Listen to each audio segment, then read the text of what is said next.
स्वतःच्या गाड्यांचा ताफा कमी करा, तेवढं नंतर दुसऱ्याला ज्ञान द्या. आणि सोनं खरेदी करू नका. त्याला काही बायका पोरं नाहीयेत, त्यामुळे त्याला काही वाटत नाही. पण लग्न कार्यामध्ये तर आम्हाला सोनं लागतच. तुम्हाला इलेक्शन झाल्यानंतर महागाई आठवली का? इलेक्शन झाल्यानंतर सोन्याचा रेट आठवला का? इलेक्शन झाल्यानंतर तेल कमी आठवलं का? तर तिथे ऑब्जेक्शन आहे. आपल्या इथले पब्लिक ट्रान्सपोर्ट तेवढे आणखी डेव्हलप नाही आहेत किंवा तेवढी फ्रिक्वेन्सी जास्ती नाही आहेत, त्यामुळे बऱ्याच लोकांना त्याचा प्रॉब्लेम होतोय. तेल खाऊ नका, हे खाऊ नका, ती खाऊ नका. काय खावं मग माणसानं? माहिती घालवावं का सगळ्याच्या? जो ये ज़्यादा कोलेस्ट्रॉल और ये सब हो रहे हैं, इसके लिए तो हमारे लिए अच्छा है कि ये इवन मुझे लगता है छोटे बच्चे से लेके बड़े तक सबके लिए ये अच्छी चीज़ है कि हम तेल कम खाए. आणि सोनं कशाला घ्यायचं? सोन्याला पैसे पाहिजेत का? महागले किती सोनं मग आहे ना. मग अहो जेवायला पैसे नाहीत आणि सोन्याला कुठलं पैसे आणायचं? नमस्कार, मी सिद्धांत आणि लॉजिकल सिद्धांत या आपल्या यूट्यूब चॅनलमध्ये तुमचं अगदी मनपूर्वक स्वागत आहे. तर काही दिवसांपूर्वी मोदींनी देशाला संबोधित केलं आणि सोनं खरेदी करू नका, खाद्यतेल कमी वापरा किंवा ज्या पेट्रोलियम पदार्थांवर चालणाऱ्या गाड्या आहेत त्या गाड्यांचा वापर कमी करा, वर्क फ्रॉम होम करा, अशा सगळ्या गोष्टी किंवा अशा सगळ्या सूचना मोदींनी देशाला दिल्या किंवा तसं आवाहन त्यांनी लोकांना केलं.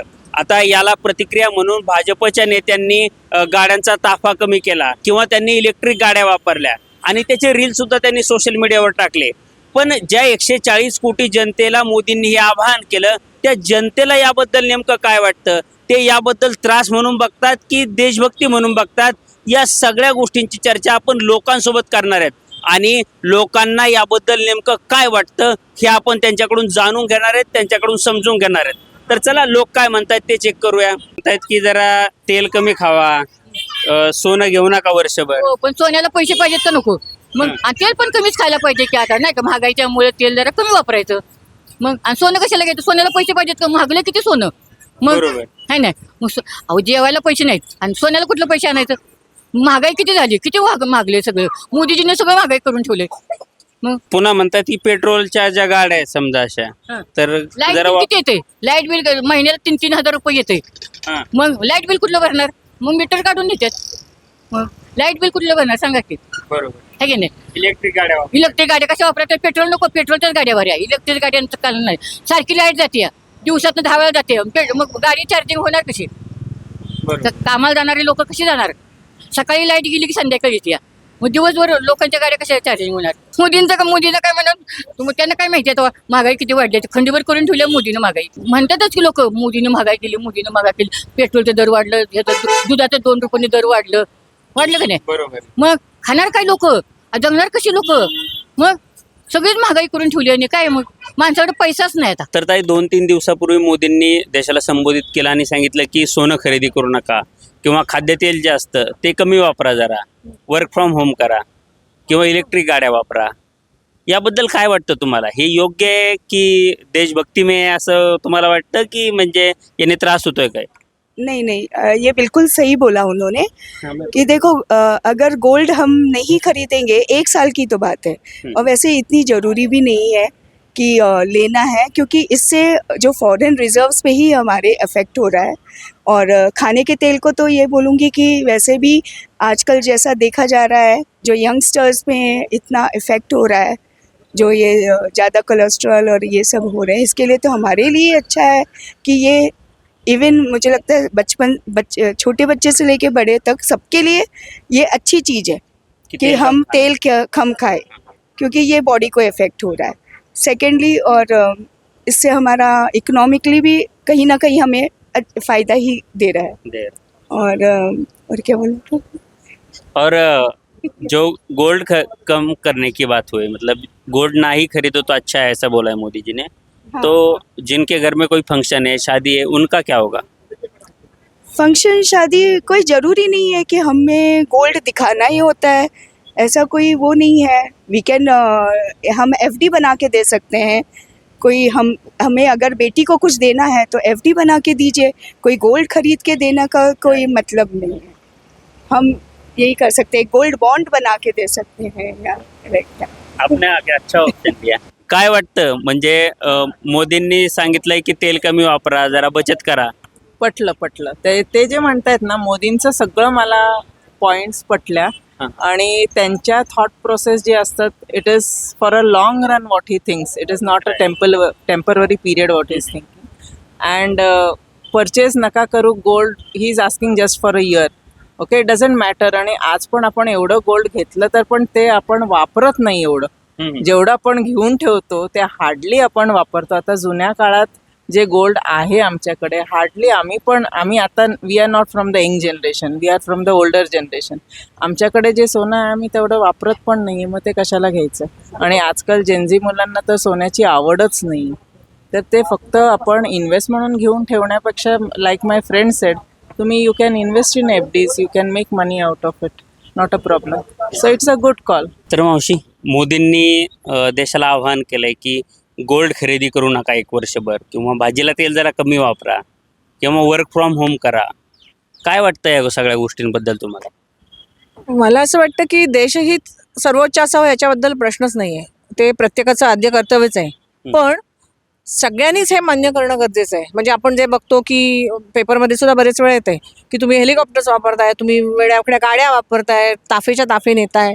म्हणजे बाकीच्यांनी करावं आणि आम्ही नाही करू ह्या गोष्टीला ऑब्जेक्शन आहे. आम्ही करण्याबद्दल अजिबातच ऑब्जेक्शन आहे. ते प्रत्येकाचं कर्तव्य आहे. मी तर म्हणते ते हातभार लावलाच पाहिजे. पण त्याच्यात तुम्हाला कोणीतरी तुमच्या समोर अगदी बेधुंदपणे वागतंय आणि तुम्हाला सांगते की तुम्ही, म्हणजे मोदी करतात असं मुळीच नाही, त्यांचा हेतू निश्चितपणे चांगला आहे. पण बाकीचे आपण राजकारणी बघतोय, गाड्या बघतोय, ह्या गोष्टी न पटणाऱ्या आहेत. आणि ज्या बेसिक गोष्टी आहेत, आता तेल कमी खा हे समजू शकते, ते प्रत्येकाला माहिती आहे कोणी किती खायचं आहे ते. तब्येतीच्या दृष्टीने म्हणा किंवा खिशाला चाट पडली की माणूस आपोआपच कमी करणार आहे. त्याच्यात कोणाच्या ह्याची गरज नाही आहे, सल्ल्याची गरज नाही आहे. पण ॲट द सेम टाईम तुम्ही कुठल्या तरी एका पर्टिक्युलरली इलेक्शन नंतर जे प्रोव्होक करत असाल की अरे, तर तिथे मात्र म्हणजे लोकांना तुम्ही वेडे समजू नका. हां, म्हणजे तुम्हाला इलेक्शन झाल्यानंतर महागाई आठवली का, इलेक्शन झाल्यानंतर सोन्याचा रेट आठवला का, इलेक्शन झाल्यानंतर तेल कमी आठवलं का, तर तिथे ऑब्जेक्शन आहे. मी देशाची नागरिक आहे, पंतप्रधानने कोणी सांगायच्या आधी सुद्धा मी म्हणते की ते माझं आद्य कर्तव्य आहेच. पण त्याच्यात अतिशय क्लिअर हेतू असेल ना तर आम्ही डेफिनेटली सगळे तुम्हाला मदत करू असं मला वाटतं. म्हणजे इलेक्शनच्या आधी का झालं नाही, किंवा महत्त्वाचा मुद्दा. इलेक्शनच्या वेळेस तुम्ही वापरलं, आता आम्हाला झाल्यावर सांगताय असं हा पहिला मुद्दा. आणि दुसरा मुद्दा, हे सगळ्यांनीच एक म्हणजे it should be applicable to everyone, not to general common man. It should be applicable. हां, म्हणजे मोठाले तुम्ही रॅली काढताय, लोक इकडनं तिकडे मोठमोठ्या गाड्या घेऊन येत आहेत. आता आपण तमिळनाडूचं पण बघितलेलं आहे. हो, ते हॉल पुरत नव्हता, एवढी सगळे लोक आलेले आहेत. मग हे काय फक्त पर्टिक्युलर लोकांनाच आहे का? तुम्हाला पॉलिटिशियन्सना नाही आहे? तुम्ही म्हणू शकता की याच्यात नाही आहे, एवढीच लोक अलाउड आहेत म्हणून. आता गोल्ड, तुम्ही एक महिला आहेत म्हणून मला तुम्हाला स्पेशली विचारायचं की महिलांना गोल्डबद्दल जरा जास्तच प्रेम असतं, तर कसं बघता की वर्षभर गोल्डच खरेदी करू नका? मी तुम्हाला एक सांगू का, तुम्ही सांगायची गरज नाही कुणाला तुमच्याकडे किती पैसा आहे आणि आता रेट काय चाललाय, ही प्रत्येक गृहिणी सक्षम असते ठरवायला की आपण आता घ्यायचं का नाही, पहिली गोष्ट. आणि दुसरी गोष्ट, जर समजा अचानक मुलीचं लग्न ठरलं तर काहीही जो रेट असेल तरी तुम्हाला 4 चौघात दिसण्याकरता तरी थोड्या गोष्टी घ्यायलाच लागतात. त्यामुळे जेव्हा तुम्हाला हातात पैसा नाहीये आणि गरज नसेल तेव्हा कुणी न सांगता सुद्धा लोक घेणारच नाहीयेत. आणि जेव्हा गरज आहे तेव्हा कुणी सांगितलं म्हणून थांबणारही नाही. कारण रीत असते आपल्याकडे, एक मंगळसूत्र तरी घालायची रीत आहे. तेव्हा तुम्ही म्हणला ते नाही घालू तर नाही, कमी करू मान्य आहे, पण त्याला परवडत नाही तो घेणारच नाहीये. बरोबर. आणि तुम्ही सांगितलं म्हणून नाही घेणं असं तर मला नाही वाटत कोणी. आमचा पैसा आम्हाला पाहिजे तसं घेऊ शकतो. पण आता मी काही लोकांशी बोलत होतो, म्हणजे गेल्या 2-3 दिवसामध्ये बोलणं सुरूच होते लोकांशी. पत्रकार म्हणून वेगवेगळ्या लोकांना काय वाटतं हे जरा जाणून घेणं सुरू होतं. तर काही लोकांचं असं म्हणणं आहे की ज्या लोकांचं पोट दागिने घडवण्यावर आहे, किंवा तुम्ही आता 10% ड्युटी लावली त्याच्यावर, मग आता सोनं अजून महाग झालं. म्हणजे आधीच महाग होतं, त्यात आणखी महाग. आणि त्यात जी लोक 50 लाख लोकांचं पोट त्यावर चालतं, तर या लोकांच्या कुटुंबाचं कसं उदरनिर्वाह? एक मी तुम्हाला सांगू, ह्या गोष्टी अगणित वेळा झालेल्या आहेत. म्हणजे फॉर एक्झाम्पल, आपण रेल्वेची बुकिंग कसे करत होतो पूर्वी, तिकीट काउंटरवर जाऊन पैसे देऊन त्यांच्याकडनं. आता काय करतो, ऑनलाईन करतो. आपण तेव्हा विचार केला की या लोकांचं काय होणार आहे? असे अगणित व्यवसाय आहेत जे टेक्नॉलॉजी वाढल्यामुळे बदलत जाणार आहेत. त्यामुळे त्यांनी काय करावं, हा सफर करतील. हे बघा, माणूस पाण्यात पडला की तो पोहणार आहे, त्याचा आडायला लागला की तो काहीतरी दुसरा वेळ शोधणार आहे. त्यांचा विचार करून तुम्ही आडत घ्यायला अर्थ नाही. आणि हे फक्त ह्यांच्याच बाबतीत होतं असं तर मुळीच नाही. असे बरेच उद्योग आहेत जे जिथे तुम्हाला वाटतं की अरे, आता कितीतरी अशा गोष्टी आहेत की ज्या आपण आता ऑनलाईन बेधडक घरी करतो. बरोबर. साधा पीसीओ बघा, लाईन लावून उभं कर होतो की नाही. आता गेल्या ना मधनं आले ना पीसीओ, तेव्हा कोणी विचार केला पीसीओची लोक आता काय करतील म्हणून. पण ओव्हरनाईट असे डिसिजन होणं म्हणजे त्यांना एक शॉक आहे ना. ओव्हरनाईट नाही होणार आहे. ह्या तरी दिलेला फक्त एक सल्ला आहे किंवा सजेशन आहे. ओव्हरनाईट थोडे लोक ऐकणार आहेत त्या गोष्टी. पण ड्युटी लावली ना 10%. ड्युटी लावली ते आपल्या इकॉनॉमीला फरक पडावा म्हणून. पण मी तुम्हाला म्हटलं तसं, ज्याला घ्यायचं नाहीये किंवा ज्याच्याकडे खिशात नाहीये तो ड्युटी लावा नाही लावा तो घेणारच नाही. राईट. आणि ज्याला घ्यायचं तो ड्युटी लावा, आणखीन काय करा, जे 4 लोकात दिसण्याकरता किंवा घालण्याकरता येते तर घालायलाच लागणार आहे. भले कदाचित 2 तोळ्याच्या ऐवजी अर्धाच तोळा घेईल. हौशी मोदी म्हणतायत की जरा भाजीला तेल कमी टाका आणि सोनं खरेदी करू नका वर्षभर. काय वाटतं याच्याबद्दल? आता तेल तर भाजीला लागणारच ना. तेल टाकल्याशिवाय भाजी कशी होणार. आणि सोनं खरेदी करू नका. त्याला काही बायका पोरं नाही आहेत, त्यामुळे त्याला काही वाटत नाही. पण लग्न कार्यामध्ये तर आम्हाला सोनं लागतंच ना घालायला. मग त्याला काय बायको आहे का, त्याला पोरं आहेत, कोण आहे त्याला काय वाटायचं. सगळी महागाई करून ठेवली, गोरगरिबांनी काय करायचं. पण आता पेट्रोलच्या गाड्याचं पेट्रोल वापरू नका म्हणतात, जरा कमी वापरा, घरून काम करा. त्याला म्हणा तुझ्या मागे ज्या गाड्या फिरतात ना त्या कमी कर. हा. आणि मग लोकांना सांग पेट्रोल वापरू नका, डिझेल वापरू नका. मग काय बैलगाड्यांनी जायचं का माणसांनी? तो म्हणतो हे करू नका ते करू नका. माणसांनी काय करायचं मग? मरायचं काय ह्याच्या नादाने? आजचे दिन आएंगे, आजचे दिन आएंगे. कसले आजचे दिन आले? तो काही बी तो सांगते ना. ताई, मोदींनी जरा खाद्यतेल कमी वापरा म्हणून सांगितलंय किंवा इलेक्ट्रिक गाड्या वापरा म्हणतायत. पेट्रोलियम पदार्थांवरच्या ज्या गाड्या आहेत म्हणजे पेट्रोल डिझेलवरच्या त्या कमी वापरा म्हणून सांगतायत. काय वाटतं? किंवा गोल्ड घेऊ नका सांगतायत. महिलांना गोल्ड बद्दल जरा जास्त प्रेम असतं, तर कसं बघताय या गोष्टीकडे? गोल्डचं म्हणू शकतो आपण की आपण 1 वर्ष ते पुढे ढकलू शकतो. त्याची नेसेसिटी नाहीये, तेवढी गरज नाही वाटत आहे. पण जे गाड्यां किंवा वाहनांबद्दल जर बोललं तर आपल्या इथले पब्लिक ट्रान्सपोर्ट तेवढे आणखी डेव्हलप नाही आहेत किंवा तेवढी फ्रिक्वेन्सी जास्ती नाही आहेत. त्यामुळे बऱ्याच लोकांना त्याचा प्रॉब्लेम होतोय. इवन मी स्वतः त्यातून फेस केलेला आहे. कालच एक बस बंद पडली मध्येच. इलेक्ट्रिक वाहन होतं ते मध्ये बंद पडलं.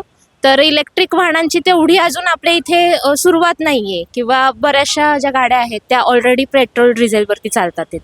तर एक नागरिक म्हणून आपण पण त्याच्याकडे बघितलं पाहिजे. पण ह्या गोष्टीला सामोरं जाताना आपल्याला थोडासा प्रॉब्लेम फेस करावा लागणार. पण आता काही लोकांशी मी बोलतोय तर लोक म्हणतायत की आमचं काम असं आहे की आम्ही वर्क फ्रॉम होम करूच शकत नाही, आणि मोदीजी म्हणतायत की वर्क फ्रॉम होम करा. कसं बघताय याकडं? निश्चितच काही लोकांची कामं वर्क फ्रॉम होणं पॉसिबल नाही आहे. तेवढी घरामध्ये पण तशी सिच्युएशन हवी आहे ना. घरामध्ये तसा तुम्हाला पूर्णपणे तो पूर्ण सेटअप हवा की तिथे आपण वर्क फ्रॉम होम करू शकतो. घरामधले मेंबर जर जास्त असतील किंवा लहान मुलं असतील तर वर्क फ्रॉम होम करणं थोडंसं अवघड जातं. तर जेवढं आपल्याला काही गोष्टी अशा करता येऊ शकतात की ज्या टाळता येऊ शकतात आपण टाळू शकतो. कारण दोन्ही बाजूंनी जरी विचार केला तरी आपण प्रॉब्लेम मध्येच आहोत ना आता सध्या. म्हणजे पेट्रोल डिझेलची डिमांड पण जास्त आहे आणि त्याच म्हणजे ती डिमांड पण जास्त आहे आणि एकीकडे ते आपल्याकडे पूर्णपणे पुरवठा पण होणार नाही.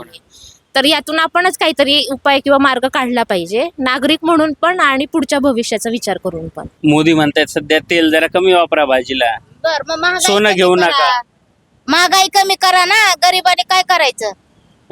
काय करायचं? कष्ट करून 10 रुपये कमवायचे तिथं 100 रुपये घालवायचे. गरिबांनी काय जीव द्यावं का आणि त्याला मी निवडून द्यावं? पण मतदान तुम्ही केलं असेल ना. आता तर करणारच नाही. नाही करणार. गरीब मरायला लागलेत की. तेल खाऊ नका, ही खाऊ नका, ती खाऊ नका. काय खावं मग माणसानं? माहिती घालवावं का सगळ्याच्या? पण ते तेल कमी खाल्ल्यावर बचत होईल ना तुमची म्हणतात ते. कशाची? आणि तुम्ही तिकडे धडाधड किमती वाढवायला लागला हो की 1,500 रुपये देऊन. आणि कशाचं तेल कमी करा? 1,500 कोणते? लाडक्या बहिणीचे. हा मग आता ते बी बंद केले की. काय काय करावं माणसाने? बंद झाले तुमचे? बंद झाले की बंद. हो तेवढंच लाडकी बहिणीची आठवण येते. मग आता सोनं म्हणतायत जरा कमी घेऊ नका. सोनं घ्यायचे ऐपत नाही, पर लग्न करायचं म्हणल्यावर लेकाचं काय बाजारचं जाऊन घालावं का? बरोबर. थुकतील की लोक.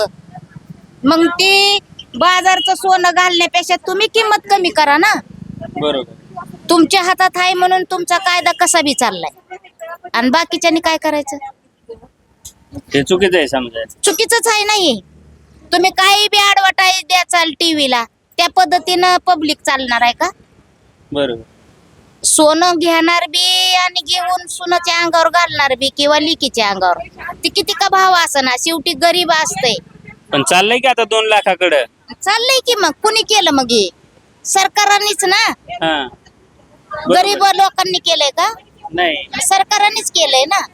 बरोबर. मग सरकारांनी गरिबाची बी जाणीव ठेवावी ना. तुमचा भाव वाढत चालला तेलाचा ह्याचा त्याचा, काय करायचं मग? मेन तर का हाय सांगा गरिबीच्या लायकीला? भाजीपाला नसलं तर ते पाणी ओतून खायचं का तिकट लोकांनी? बरोबर. मग त्यांना कळलं पाहिजे आपल्याला निवडून लोक देतात तर आपण बिसाला नीट द्यावं, कमी करावं, ही सगळं करावं त्यांनी. ताई, मोदींनी सांगितलंय की जरा तेल कमी खावा. खाल्लं पाहिजे, आपली पण बचत आहे, मान्य आहे ही गोष्ट, पण त्यांनी पण थोडा रेट कमी केला पाहिजे ना गरीब गोरांसाठी. बरोबर. गरीब गोरांसाठी नुसता रेट वाढवतात पण माणसांची मजुरी वाढवत नाहीत. त्याने मजुरी 100 रुपये वाढली की 10 रुपये इकडे टॅक्स घेतात. काय करायचं सांगा? आमच्या लोकांना कुठली एकतर सवलत नाही. सवलत आहे म्हणून सांगतात, पण सवलत 4 आण्याची सुद्धा नाही. पण ताई, आता तुम्ही भाजीपाला विकताय, तुमचा भाजीपाल्याचा स्टॉल आहे. आता जर पेट्रोलचे भाव वाढले तर सगळ्या गोष्टीचे भाव वाढतील. सध्या भाजीपाल्याची काय स्थिती आहे? आता सध्या म्हणजे थोडंफार रेट वाढलेलेच आहेत. हा. 10-15ची गड्डी 30 रुपये 25 रुपये झाली. उन्हाळा आल्यामुळं आता कसं माणूस समजून घेतं ना, उन्हाळा आलाय, पालेभाज्यांचं सीझन नाहीये. एखाद्या मला बाबा 8 दिवसात खायची, 15 दिवसात एखादी गड्डी उपासाला नेऊन खातं माणूस. पण असं रेग्युलर नाही ना. गरीब गोरांचा विचार झाला तर पण गरीब गोर विचार करतं ना हो थोडाफार खर्च करायचं म्हणल्यावर. जे मोठे मोठे नोकरदार आहेत त्यांना परवडतं, ते त्यात गाड्या लावतात घेऊन जातात. पण गरीब गोर 4दा विचार करतात ना. 20 रुपयाची पावशेर भाजी घ्यायची म्हणल्यावर. हा, पण आता पेट्रोलचे भाव वाढले 3 रुपयांनी, कसं बघताय? ते कमी केलं पाहिजे, सगळंच कमी केलं पाहिजे रेट सगळ्यांचेच. पण आता तुम्ही एक महिला आहे, तुमच्याकडं महिलांना सोन्यावर जरा जास्त प्रेम असतं, तर सोनं आता घेऊच नका म्हणतायत वर्षभर. नाही, पण नाहीच घेत माणूस. ज्याला गरजेनुसार गरीब गोरं घ्यायचे आहेत ना, लग्न म्हणा कुणाचं काही घालायचं असलं तर निदान 5 ग्राम तरी घेतलं पाहिजे ना. मग त्या 5 ग्रामला एक माणूस एक वर्षभर राबतं. गरिबांचं राबतं का नाही सांगा तुम्ही? त्याला असणार 10, 15, 20 हजार पेमेंट महिन्याला. मग ते घर खर्चालाच पुरणार नाहीत तेवढे. मग त्यानं मागे काय टाकणार? लग्न नाही केले तर मुलं हल्ली चला आम्ही जीव द्यायला जातो, त्यांच्या मनावर नाही वागलं तर पर्यायच हे चाललाय मुलावचा. काय करणार गरीब गोरांनी? त्याच्यावर थोडा तरी डिसिजन त्यांनी घेतला पाहिजे ना. तर दादा, मोदींनी सांगितलंय की गोल्ड तुम्ही वर्षभर खरेदी करू नका किंवा खाद्यतेल कमी वापरा, वर्क फ्रॉम होम करा. याबद्दल काय वाटतं तुम्हाला? तुम्ही एक जॉब करणारे व्यक्ती दिसताय मला, काय सांगाल याबद्दल? पहिली गोष्ट सोन्याचं झालं तर सोनं घेण्याची माझी ऐपत नाही. आत्ता मला पगार 23,000 आहे. 23,000 मी सोनं घेऊ शकत नाही. दुसरी गोष्ट, तेल, भाजीमध्ये तेल कमी वापरा. हे वापरा तर डायरेक्ट तुम्ही मोदीच्या घरी जा, मोदीच्या घरी जेवायला बसा. राहिलं पेट्रोलचं, पहिले तुमच्या गाड्यातलं एकनाथ शिंदे असून दे, फडणवीस असून दे, परत कोणी पण असून दे, तुमच्या गाड्यांच्या ताफा कमी करा. किंवा जे पण दुसऱ्यांना सांगण्या अगोदर तुम्ही तुमच्या गाड्या हे कमी करा. स्वतःच्या गाड्यांच्या ताफा कमी करा. तेवढं नंतर दुसऱ्याला ज्ञान द्या की कमी आहे कारण ते वापरण. महाराष्ट्रातली लोक ऐकणार नाहीत. ह्याच्यानी एकच होईल, पुढच्या वेळी 2019ची सत्ता पूर्णपणे दुसऱ्यांच्या पार्टीच्या स्वाधीन होऊन जाईल. जो पहिला विश्वास होता, मी पण मोदीला मानत होतो, काँग्रेसच्या विरोधात होतो. पण जसं आता निवडणूक झाल्या, बेंगालची निवडणूक झाली बरोबर, त्याच्यानंतर अजून 2-3 झाल्या, आसाम झाल्या, तेव्हापर्यंत काय असं वाढलेलं नव्हतं. आता जसं इलेक्शन झालं, ममता दिदी इकडनं गायब, तर तसं 19-29 पासनं सगळं ते अजून भरपूर वाढणार आहे बाई. हे फक्त सुरुवात आहे. गॅस सगळं वाढणार आहे या गोष्टी. आता मोदींनी देशाला असं आवाहन केलंय की जरा सोनं खरेदी करू नका वर्षभर, किंवा खाद्यतेल कमी वापरा, वर्क फ्रॉम होम म्हणजे वर्क फ्रॉम होम करा, किंवा गाड्या ज्या पेट्रोलवर चालणाऱ्या, डिझेलवर चालणाऱ्या गाड्या त्या कमी वापरा. काय वाटतं याबद्दल? वर्क फ्रॉम होम करा असे मोदी म्हणतात. मग जे लोक वीट वगैरे काम करतात, जे लोक रस्त्यावरचे काम करतात, जे लोक कचरा वेचण्याचं काम करतात, जे लोक कष्ट करतात, त्यांनी कसं काम करायचं? Work from home. दुसरा मुद्दा की पेट्रोलिंगचं, की गाड्या डिझेल बचत करा, पेट्रोल बचत करा. पण ज्यावेळेस गेल्या 5 वर्ष आपण जर बघितलं तर पूर्वी पेट्रोल तर 86 वरती होतं, नंतर 88 वरती आलं, 96 वरती आलं, आजचा आकडा 106 रुपये, राईट. मग 106 रुपये जर सामान्य माणसाला हा केसावर न पडणारा खर्च आहे. तर ताई मोदींनी देशाला आवाहन केलंय की सोनं कमी खरेदी करा, म्हणजे सोनं सध्या तरी खरेदीच करू नका, किंवा भाजीला तेल सुद्धा कमी वापरा म्हणून सांगितलंय. तर एक गृहिणी म्हणून तुम्हाला काय वाटतं याबद्दल? सध्या आता सगळंच त्यांनी महाग केले म्हटल्यानंतर साधा माणूस हा जगणार कसा, हा सगळ्यात मोठा प्रश्न आहे. आणि दुसरं म्हणजे की तेल कमी वापरा, हे सगळं कमी वापरा, सरकार ह्याच्यावर करते काय, नाही का? काहीतरी केलं पाहिजे याच्यावरती. कमी कसं वापरणार आता? तेलाच्या भावाबद्दल काय म्हणणं आहे? तेलाचा भाव आता किती, आम्ही 2400 का 2500 डबा आणला ह्यावेळेस. लास्ट टाइम काहीतरी कमी होता, रेट अजून वाढले त्याचे. इथून पुढे माझे मिस्टर काल म्हणत होते की अजून वाढणार आहेत पैसे. तर मग कसं करायचं, तो तर प्रश्न खूप मोठा आहे आपल्यासाठी, नाही का? आता आजच म्हणजे पेट्रोलचे भाव वाढले, डिझेलचे भाव वाढले, याबद्दल काय वाटतं? पेट्रोल आता त्यांनी एवढं महाग केलंय, जाणं येणं कसं करणार? आता ते म्हणतात ते वर्क फ्रॉम होम द्या सर्वांना. मग हे आता प्रत्येक ठिकाणी तर पॉसिबल नाहीये की वर्क फ्रॉम होम दिलं पाहिजे, राईट. आहे का नाही? म्हणजे एकीकडून ठीक आहे, चांगलं आहे, पण काय काय ठिकाणी असं आहे की आता आपण नाही करू शकत ना वर्क फ्रॉम होम, असं पण आहे. मग ते थोडंसं कुठेतरी हे होतं. तर मोदींनी देशाला सोनं घेऊ नका, खाद्यतेल कमी वापरा, पेट्रोलियम पदार्थ कमी वापरा किंवा वर्क फ्रॉम होम करा, अशी जी आवाहनं केली, त्या आव्हानांबद्दल महाराष्ट्रातल्या आणि विशेषतः पुण्यातल्या जनतेला नेमकं काय वाटतं हे समजून घेण्याचा आम्ही आज प्रयत्न केला. आणि ते समजून घेत असताना वेगवेगळ्या समाज घटकातल्या आणि वेगवेगळ्या क्लास आणि कास्टमधल्या लोकांशी आम्ही संपर्क साधण्याचा प्रयत्न केला, त्यांना बोलतं करण्याचा प्रयत्न केला. आणि हे बोलतं करत असताना मोदींच्या या आवाहनांबद्दल या लोकांना नेमकं काय वाटतं हे आम्ही जाणून घेतलं आणि ते तुमच्यापर्यंत पोहोचवण्याचा प्रयत्न केला. आता या लोकांच्या प्रतिक्रिया तुम्हाला कशा वाटतात आणि यापैकी कोणता अँगल तुम्हाला पटतो त्याबद्दल मला कमेंट बॉक्समध्ये थोडंसं सांगा. कोणाच्या प्रतिक्रिया तुम्हाला जास्त आवडल्या ते सुद्धा मला कमेंटमध्ये सांगा.